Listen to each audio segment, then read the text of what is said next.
We've already talked about BATNA, and one of the most important points is that you should know your BATNA before you begin negotiating.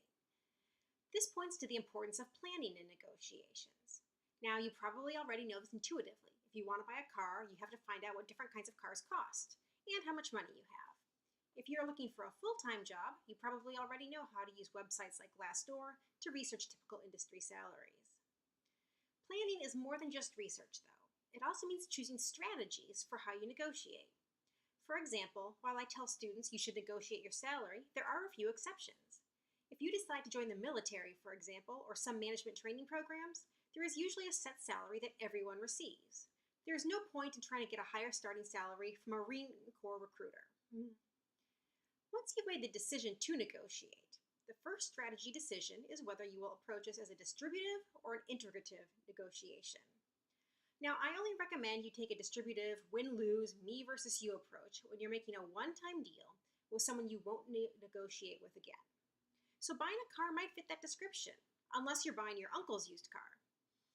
Negotiating a salary generally doesn't fit that description because the negotiation process is part of starting your reputation with the company. You don't want your new boss or the folks in human resources to think you're a demanding, entitled jerk. But you also want them to know that you can stand up for yourself.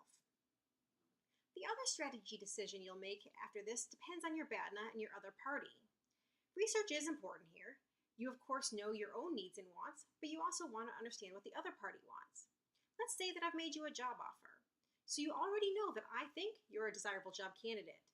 You also know some details about the offer, such as a salary and starting date, plus perhaps benefits. Because you've done your homework, you know the salary is low or high. And also, you know the benefits that you are entitled to. For example, New York requires that employers offer sick leave, so that should be in your benefits package.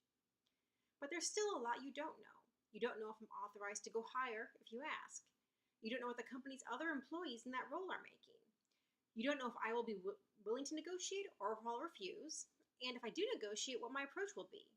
So you need to come prepared with a variety of tactics. One thing I think is actually nice about salary negotiations, as opposed to something like buying a car, is that they're often conducted via email or over the phone. So this is great if you're nervous about negotiating. You can have scripts prepared. Yes, you can actually read scripts from them, at least if you're on the phone.